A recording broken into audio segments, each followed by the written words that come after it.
Want to chime in on what's happening with your favorite KFAN program? Make your voice heard on the Bradshaw and Brian text line. Let us know what you have to say by texting your message at 64686. That's 64686. Standard message and data rates apply.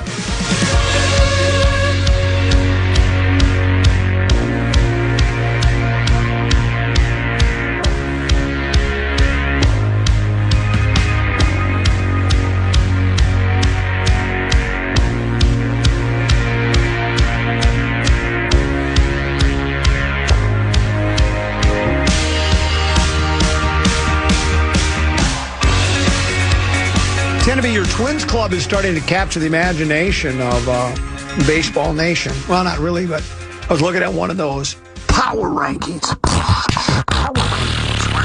Where do we rank? Twins are up to like 14.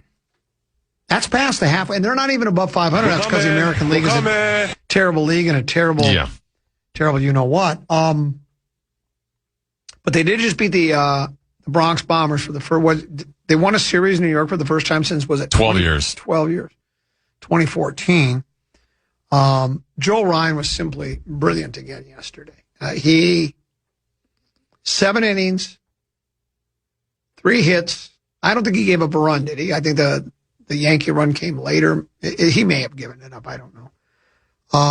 I don't recall how many strikeouts, 7, 8, 9. Who's counting, right?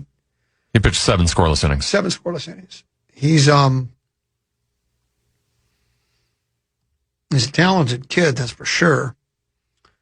And I was talking to you earlier about the Twins did make an acquisition.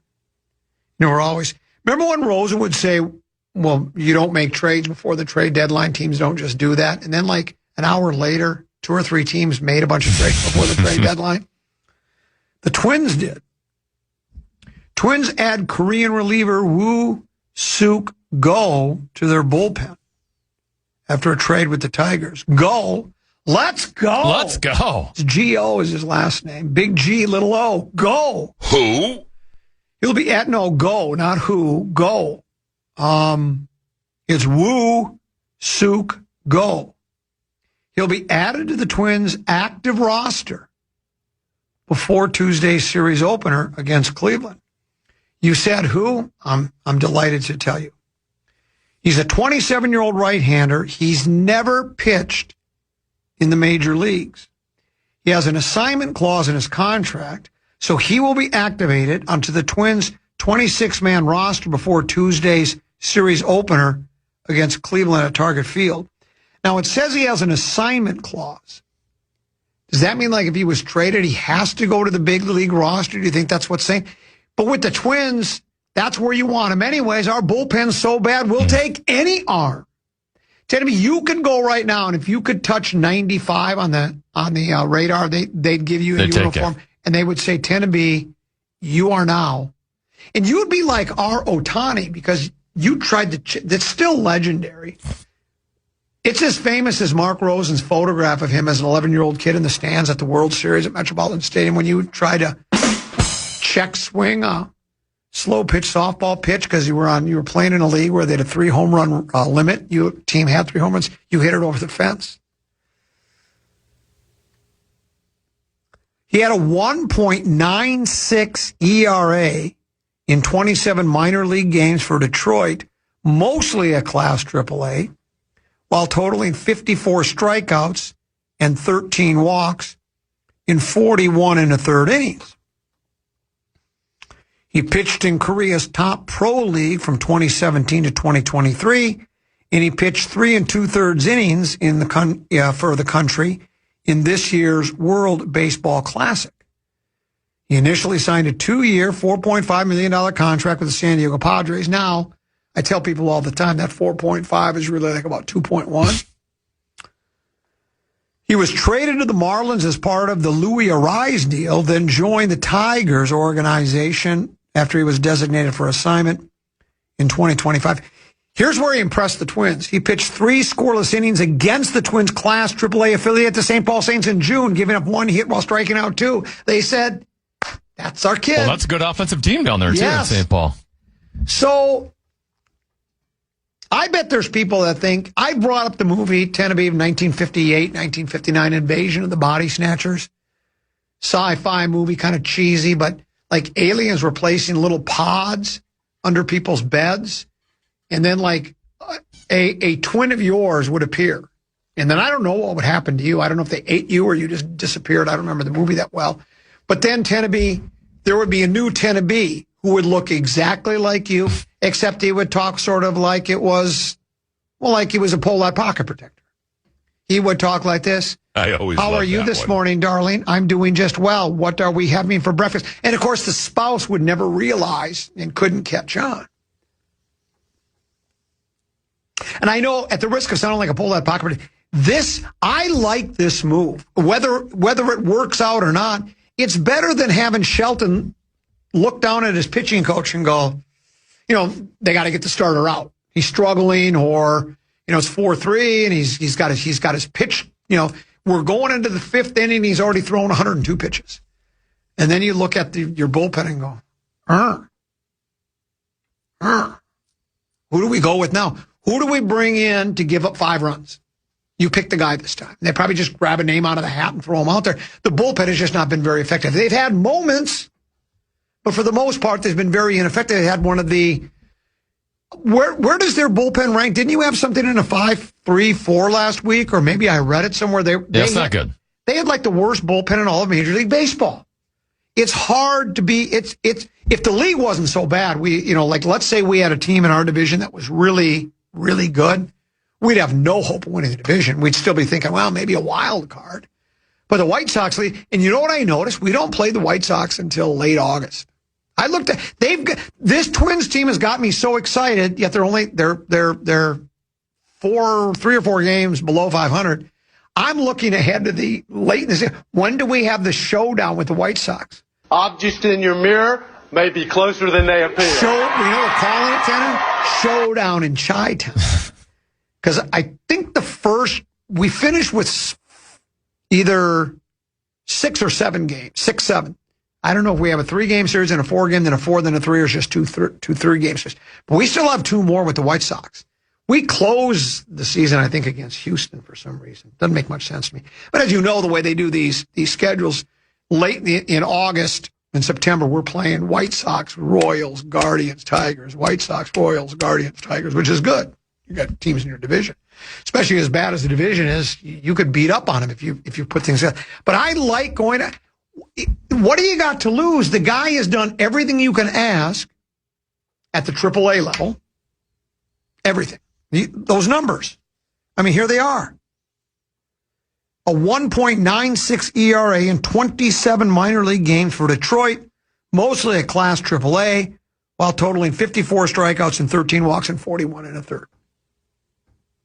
Still wondering why they just gave him away for cash considerations. I don't know. But it's weird for us to be on the spending side of a cash considerations deal.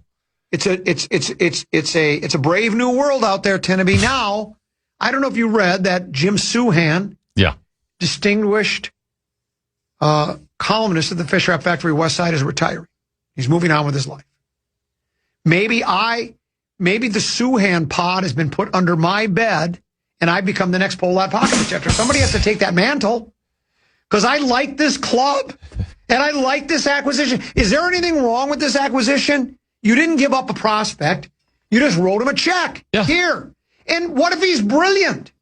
What if he comes in there and again, you're pitching against a lot of bad American League teams. What if he's our next Joan Duran? Well, that's it. How do we know? And if not, we just gave up some money. That's we it. We didn't lose anything. We lost nothing except maybe a couple of games. I love the move. Now, he's from Korea, right? Yes. Did you know that they actually shortened his name up? When he came over to the United States. Okay, his what family was it? name was different longer back then. It was Woo Suk go down to AAA in a couple months. or Woo Suk go to the well once too often. I like that. That's still one of my show. Yeah, that's still one of my favorite bits. Caps off another. That's where it started. Matt Capps came over. You know, the old country, when they come over, they would often shorten names. And when he came over here, his name was Matt Caps off another loss. I always love that one. I'm starting to get excited about this Twins goal. That's what I'm trying to say. There's something we need to get excited about, other than USA. Big one tonight. Do you think we become the evil empire because of the red card thing, having it rescinded? I mean, by the soccer world at large, everybody I'd like else. to think like FIFA is still the actual committee. Yeah, that's true. I don't have an issue with us. Like, even the president. Do I think the president should be getting involved in sporting events? No. But like, I'm not like mad at him for giving a call and say, hey, you should really look at this. Well, let me ask you this. Is we were wronged in the first place. Is Trump's influence in getting the red card suspension overturned, is that enough to get you to endorse him for a third term? Would you like to see them change the Constitution? Is it the Constitution or the Bill of Rights? I think it's the 10 Commandments. It might be the 10 Commandments. Yeah. And you know what, Tenneby? Not only have I broken all of my New Year's resolutions, but 7 of the 10 Commandments as well. I'm going to watch tonight. This country's been so divided, and Trump found a way to bring us all together here in the United States. We're all on Team Balagan. Now, if he could just do the same in the Middle East and over with Ukraine and Russia, that'd be great if he could pull that one off as well. I'll watch. I loved both of yesterday's games. I really did. I don't think I've become a soccer-rube in the vein of Blakemore and Nordo. But I said this at the beginning of the show, Tenneby, because it's something new for me because I never paid attention to soccer. And I was never a soccer hater. One of those things that didn't do much for me, right? It's the most World Cup I've ever watched. Yeah. It's not even close. And I've never watched one before. And so I've certainly found... nice to have our country in the mix, too. That helps. Well, yeah, absolutely. Well, then how about, was it Cape Fear? No, what's the name of it? Cape Verde. How great was that game? I mean, they had me believing for a while. I thought they were going to pull off what would be... How about that goal they scored to tie it up at 2? Tenneby, I don't know if you could put that onto Miracle on Ice level, but it would have been a major upset. Yes. I mean, that would have just been monumental. So it's been fun, I must admit. We'll break, come back. Tenneby, are we still doing the great, big, huge cash thing? We're not this week. Okay. I think we're back next week. All right, we're back next week with the cash call. So we'll do that next week. We'll take a break, come back with more controversial Vikings news on the Common Man program on the Fan. The Common Man. They are so good at just creating little earworms that get stuck in your head all day. Looking to score tickets to the biggest games and concerts in town? From Santana, the Doobie Brothers, 311, Snoop Dogg, and more, your chance to win is waiting. Enter now at KFAN.com. Keyword contest.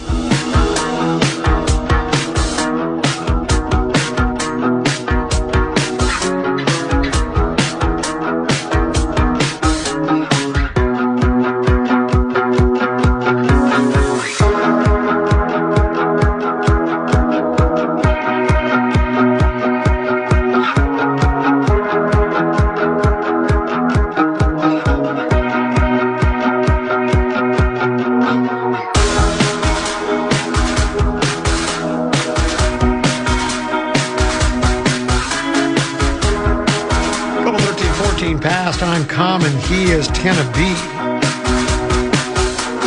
You said is Leo into the World Cup? Yeah, Leo's really into the World Cup, which means I've been watching it a lot more. Yeah. And I've gotten into it. Yeah. Leo doesn't play soccer, though, right? He plays like Park and Rec. Oh, Park and Rec. Yeah. So just kind of just like a hobby, basically, because he's... Well, like I've said before, one of my issues with youth soccer is... You're either playing year-round soccer, or there's Park and Rec, which is like 4, 5, 6 weeks, and you're just you have like 6 games.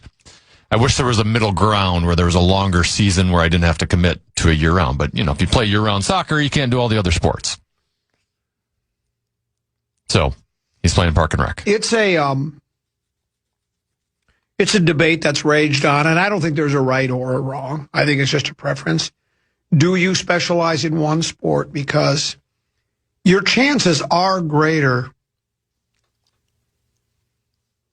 all things being equal.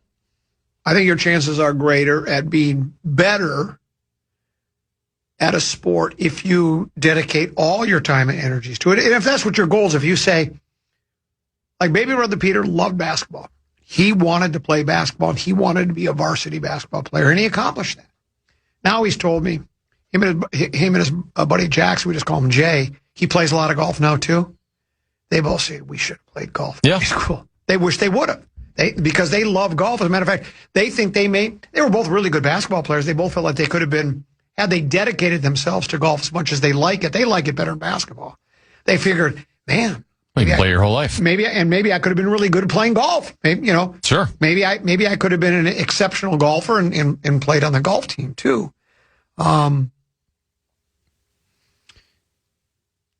remember when, and again, back when I was going to school, I got 4 years of college eligibility and 2 of high school, but you didn't transfer. Whatever school district you lived in and grew up in, that's where you were. There was no, go over to play. My assumption is, did the St. Thomas Academies where did you went to a private school, right? Tino Grace. The Tino Graces of the world, the Hill Murrayses of the world. Were those around in the 60s and 70s too? They must have been. I'm sure they were, yeah. I'm sure they were. I don't, but you just kind of, if you lived on 1033 86th Avenue, which is where I live, you check it out. It's on the house is on the National Register of Historic Places. You played for Coon Rapids, and you played football in the fall.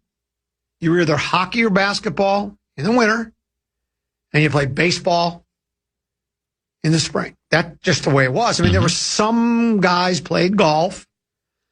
Some may have played tennis or track and field, but the majority, at least the guys that I hung out with, though, that's what you did. And you had the handful of kids that were the best football player on your team. They were the best hockey player on your team, your school, and they were the best baseball player or amongst them, right? They just were. They were natural athletes. They were really good at what they did. The guy in our class, I've talked about him before, Kennedy Park guy, Pete Yell. When he played pony in Pee Wee baseball, he played with my brother and the guys his age. He was that good. He played up 3 years, and he played shortstop because he was just a natural athlete. He was gifted at it. He was really good. But he was a 3-sport star. And now, how many kids play more than one sport? I bet there's not even many playing even 2, maybe 2, right? Maybe something. It depends on the age, yeah. Yeah, the older you get, the more likely you're to be playing one sport. You're specialized. And it is a tough call because if you do want to, especially if you have these. See, I think too, and I'm not trying to discourage anybody from, chasing their dream, Tenneby, and saying, I want to play Division I basketball. Or I want to play Division I baseball or hockey or track and field, cross country, volleyball, whatever the tiddlywinks, or me, sack races, which I wanted to do, but I never, they eliminated that as a track and field event once you got to 7th grade. But I think you're kind of fooling yourself too. You're chasing a dream that's not, I mean, unless you're just playing varsity, if that's what you want to do, you want to be a starter, that's great. But more than likely, and a lot of people do get Division I scholarship offers, but there's only so many of them to go around. I think I would encourage if you just happen to be 6'8". Yeah, right, exactly. I would encourage people to play more than one sport. But the other thing is too, maybe you're just really good at one sport. Maybe you just happen to be a natural, like Sam, you were a standout defenseman in hockey. You can skate. I don't know the other sports. Hockey was your strongest, right? Did when you were in high school at Totino, how many sports did you play? At that point, I played 1 year of baseball as a sophomore. Excuse me. I was a very late bloomer, so I was very small for my age, basically until my junior high school. So, I played football all the way through 9th grade, but when everyone else is 6 inches taller than you and 40 pounds, it gets hard to at a certain point for football. And baseball was a little the same way. So hockey was basically just the sport I was the best at and was able to keep playing it even though I wasn't the biggest. It was the one sport I could survive on not being the biggest and strongest and fastest until I grew. So then you played only hockey, but had you been able to compete at a level you felt comfortable in football, you would have done 2 or 3 I would sports? have done all 3 sports, yeah. I mean, I enjoyed hockey the most, but did I enjoy hockey the most because that was the one I was the best at? Right. Right. I mean, I don't know. But yeah, I would have loved to have played. Yeah, I would love to have been a 3-sport athlete in high school. Sure. I wasn't that talented. I'd just like to have been an athlete. That was my biggest issue. I just wasn't much of an athlete back then. But yeah, so how did we get on this topic again? You were asking about Leo and soccer. Oh, right. Then I went down the rabbit hole of, well, you can either play year-round soccer or you just play park and rec. Yeah. There's not really an in-between. Do either of your kids, any of your kids, you have 3, 2 boys and a girl, do any of them look like they could excel in the sport we go? Now, I'm not saying be, all state or anything, but like they could be really good at this. I think they got a chance to be a pretty good player. I mean, above average. I mean, Ingrid's way too young. Okay. And I think she's more into, being like an actress someday than an actress. She might be a Taylor Swift type more than an athlete. It's hard to say because kids develop at certain rates, and just because you're the best 9-year-old doesn't mean you're going to be the best 16-year-old, and vice versa. If you are the best 9-year-old, that doesn't mean you're going to be a professional athlete someday. So I don't like to pigeonhole the kids. And like I said, I was one of those that was a late developer. I was a late bloomer, so I tend to see the long run on development more so than just looking in the near. Great song by the Eagles, by the way, Long Run. Well, I wish your children well in all their athletic endeavors. And you know what, Tenby, I'd like to go watch sometime. I mean, I know you came and watched the Deuce play before, and maybe for the Peter, I know. So maybe we should. Maybe I'll do the same. I can't. We'll let you know when we're in the Barry neighborhood. Would you? I watched you coach hockey. Matter of fact, we played at Woodbury, and I think you won that game. Probably one of the best games of my entire tenure there. Yeah, I think that I might have been that good luck charm for you. We'll take a break. Come back. One more segment to go here on the Common Man program, along with Tenby here on the Fan.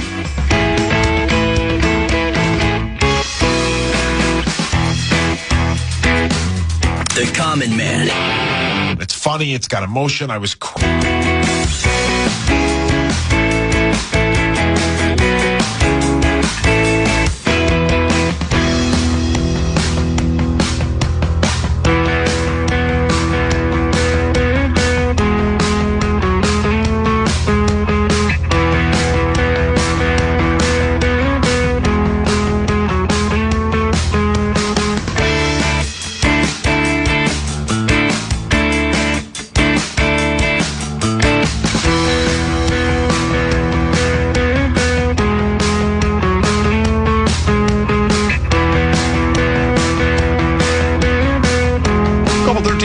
Past Common Man program. I'm Common East Tenby.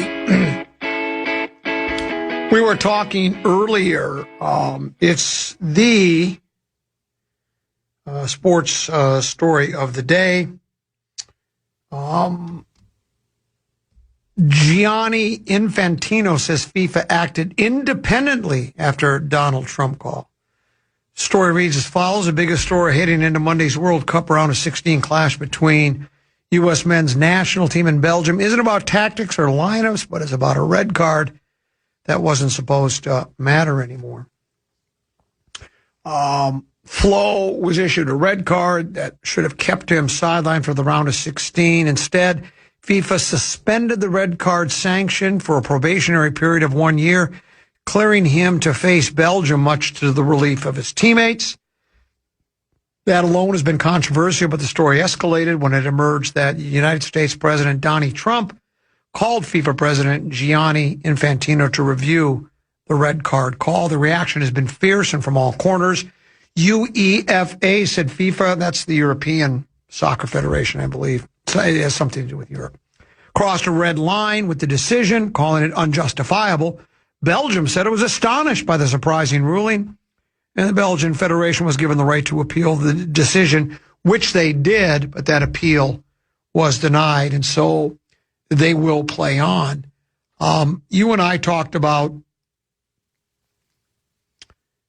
what the image of the United States will be now going into that game. Will they become sort of the Darth Vader of soccer because they were given what many people are with the call from Trump? Now, FIFA's saying they acted independently. The Trump call had nothing to do with it. What happened? Just an unbelievable save by the Spain goalie. Wow. I'm watching Wimbledon. You got Wimbledon now? Hell of a match between Fritz and Bublik.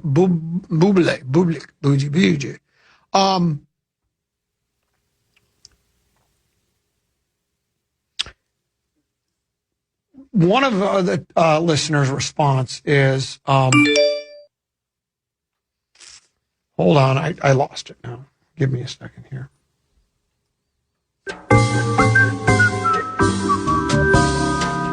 It says, nothing on the playing field will diminish how the fans from around the world think about the hospitality and greatness of the United States.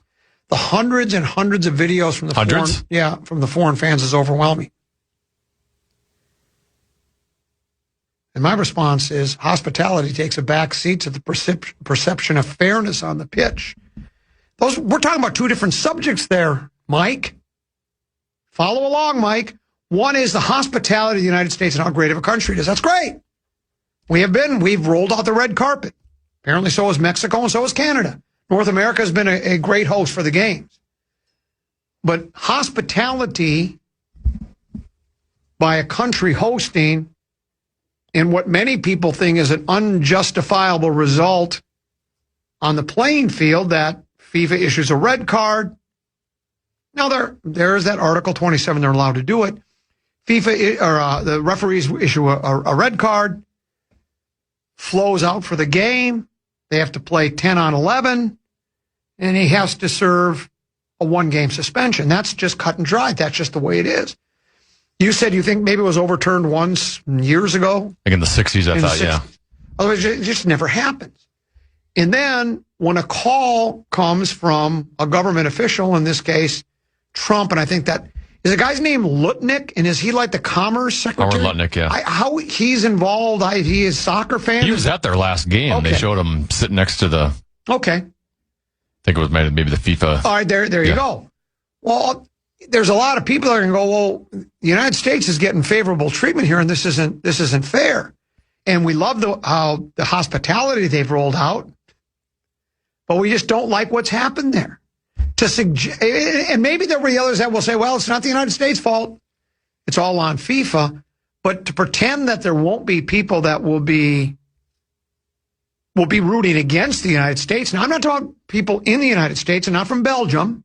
Belgium's going to root against them no matter what because their team's playing them. I think there will be other fans across the world that will be rooting against the United States. I think they're rooting against USA even before this happened. But do you think this has any...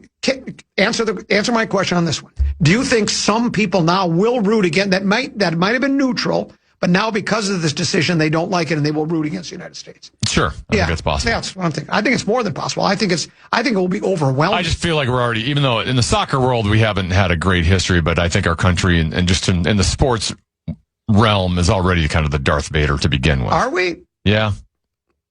I didn't realize that. Is that because of why is that?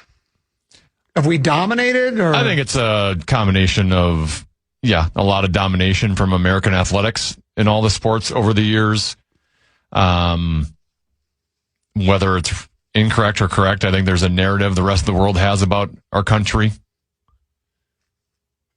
Cocky arrogance. Someone said that. Someone says USA. The Western world. USA is already hated before that call to let him play because we call it soccer. Everyone cheers against the USA. Do they really because we call it soccer and not football? Here's another one. The red card was garbage and they righted or wrong. Anyone who thinks otherwise is just a political hack. No, you're a fan of the United States of America.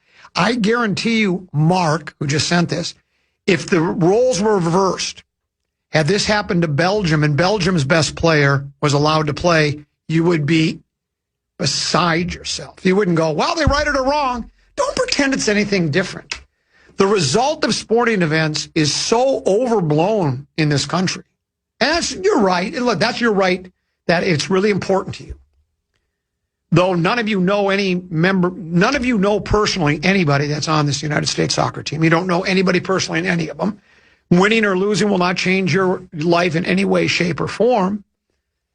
But it's important to you for whatever reason. I guess because it's sports and you have to have most people have to have a rooting interest when they watch sports. I will admit I prefer having a rooting interest. When I watch a game, I like to have a team I'm rooting for. Even yesterday, in those two games, I said, I think I'll pull for Norway. And then in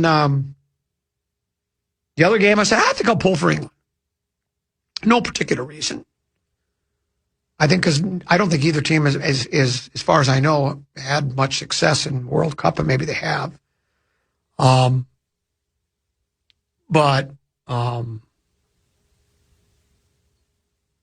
Here's another one. I think this may be closer. This one says, if this tournament had not been in the United States, this wouldn't have happened. I agree. I don't think it would have happened if it was not in the United States. We are the host.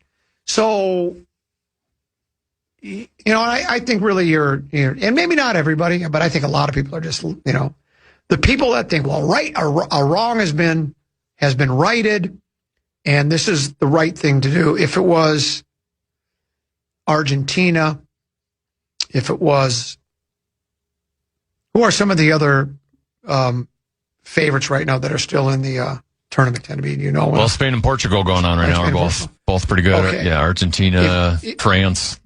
If it was Ronaldo or Messi, you would be furious and just admit it. You would say, they're pulling the suspension because it's Messi and it's Ronaldo. You'd be annoyed by it. I told you what I would have said at the beginning. I would have said, go ahead. Matter of fact, you know what? Belgium and Austria, pick another one of our players you don't want us to play. And we won't play him either because we're going to beat you no matter what. Those sorts of, I think the psychological part of the game is more important than the athletics part, the strategies and all of that. And so if you are, I think this has a chance to help Belgium because I think the world will be behind them now. And maybe you're right, as this other text messenger said, and as you said, maybe the United States is reviled. I always thought people liked us. I know there are some, they don't like us in Iran, I don't think. No. I think that's a given. But I thought much of the world liked us. I know there are those that don't. But yeah, it benefits the United States. He's their best player, right? He's their best scorer. So that's good for them. But yeah, I think most soccer fans, fervent soccer fans from the other countries will be annoyed with this. Because as you said, didn't somebody else now that had a yellow card, aren't they now? From the game last night, the England game. Yeah. So now they've filed a... they were appealing. Yeah. Well, now what are they going to do there? Was that yellow one? I saw it. I don't remember it. Was it?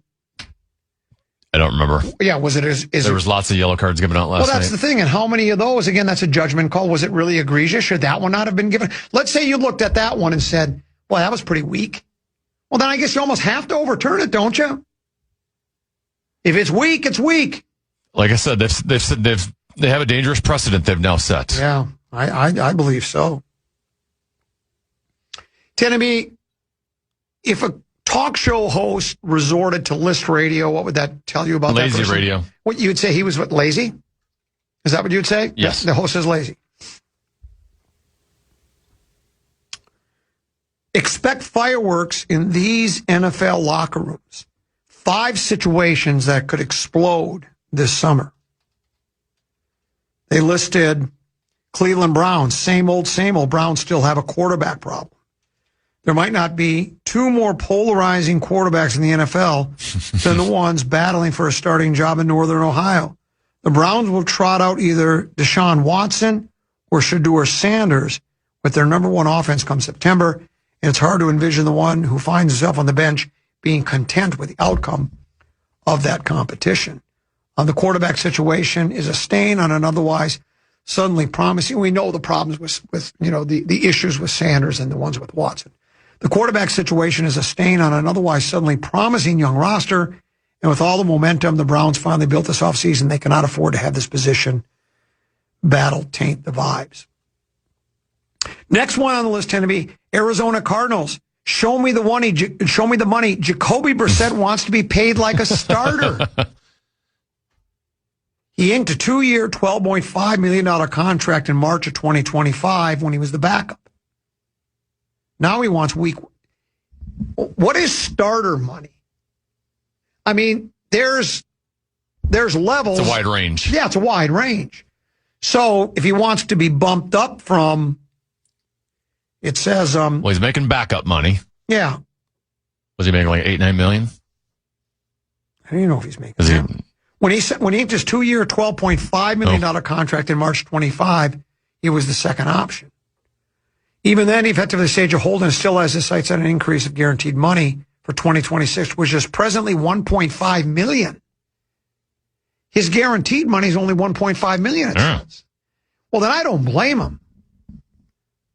I mean, because I tell this to people all the time. That $1.5 million is more like $750,000. You're going to have to rent your mom an apartment. You can't buy her house for that kind of money. I always love that. You're going to have to get yourself a used car. Invest, spend, flaunt. San Francisco 49ers. Get me out of here. Brandon Ayuk lobbying hard to join the Commanders. Yeah, that's already been going on. Right. The relationship between Ayuk and the Niners has deteriorated so much that his public shows of support for Washington are now near daily occurrences. Ayuk is seemingly convinced that he will join forces with Jaden Daniels, his college teammate, whether that be via trade or facilitated with a release from the 49ers. San Fran GM John Lynch said in January that Ayuk has played his last snap in San Fran, and the team voided all of the 2026 guaranteed money on his 4-year, $120 million contract. The drastic move came after Ayuk purportedly stopped showing up to the team facility following that knee injury. Like instant regret on that contract. Yeah.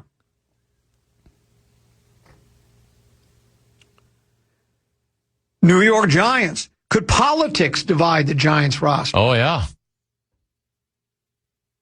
The realities of the polarizing American political climate manifested in New York's locker room in May when differing views between QB Jackson Dart and edge rusher Abdul Carter came to a head.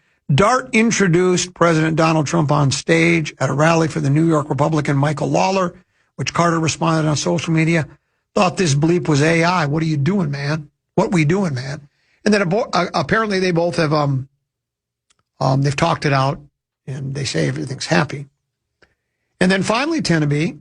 Or at least that's what they're saying in front of the media, yes. So they don't cause any more distractions. And finally, the other team, the fifth team in this list. 9 and Kyler. Work in progress. Quarterback competition could get ugly. Kyler Murray and J.J. McCarthy offered 2 different accounts of the Minnesota Vikings QB competition when asked this spring about the working relationship. Murray, who arrived on a minimum contract as the presumptive favorite to win the job, said he embraced a mentor role and that McCarthy had been overly acceptive of that leadership. The incumbent starter, however, made it sound as though they were not as on such friendly terms. McCarthy said, just like 2 guys in a classroom, he sits on one side, I sit on the other, and it's the coach's responsibility to teach us and coach us. Neither is owed the number 1 QB role, but whoever loses it will have reason to be discontented. Murray's a 7-year starter who, at his best, produces among the league's top half of signal callers. McCarthy is a recent first-round pick who has arguably not received a fair shake due to injuries. Well, I don't know if I would say. I mean, when he has played, he hasn't played very well either, and injuries have limited his play. So if you want to call that not getting a fair shake, I guess you could. Did you mention at some point there the word mentor? Yeah. there's not anyone out there that believes that this is like a mentor situation. Right? I would hope not. I mean, one, Kyler's here to win the job. Two, he's not even like accomplished enough to be a mentor. Right. And why would he come here to mentor the guy who's going to replace him? He's trying to win the job, and like he's still young enough. He ain't 38 years old. Yeah. Just because you're a veteran quarterback and the other guy's young doesn't mean it's a mentor situation. It doesn't. No. I mean, if you can pick his brain a little bit, and he's willing to say, "Oh yeah, I've seen that situation. You're going to see this situation. Here's something on film that you don't know," and he show him. But yeah, it's not because he thinks that he's going to be mentoring him so he can get the starting job. Murray's here to start. I mean, he knows. I mean, look at these 7 years in Phoenix, mixed results. I'm sure he wants to continue to play. The money's really good in the NFL, in case you didn't know. So my guess is, I'll put it this way, Tenby, if he does not play well here, he's probably relegated to career backup for however many years he wants to play in the league, right? Guy like that could probably be a backup for another half dozen years or more. So I think he's trying to win the job. What's the score on the, let me guess, 0-0. It is 0-0, but there's been chances both Really? ways, like crossbars, phenomenal saves. Okay. One guy one-on-one with the goalie and he missed the net. So there's been lots of looks. Where are So we it's at not a time-wise? boring 0-0 game. Where are we at time-wise? They just hit the halftime mark, so. That's the other one. I understand why they add time. Yep. Why don't they just stop the clock? Especially since you go back in time after. Yeah. Like you go from 45 to 50, and then when the second half starts, you're back at 45 again. That doesn't make any sense. I don't know why they don't just stop the clock. If there's a stoppage of play, stop the clock. The other thing, it seems like, is there somebody with a stopwatch so they time exactly how much time was lost to stoppages? Because it seems like it's just Some random number thrown out. Let's go with 11 minutes. Like last night, they said, 11. let's go with 11 minutes. And I'm like, 11 minutes? And then I guess the rule must be if the ball is kicked out by the team that's leading or on defense or something, then because they wait for the whistle to blow. And I looked at Deuce and I said, oh, so the team that FIFA wants to win, they just give them extra time until they score the tying goal. That's what it seemed like they were trying to do yesterday. I think it all just seems kind of improvised. I think it's all improvised. Put it this way. Once World Cup is done, I don't think I'll watch soccer again.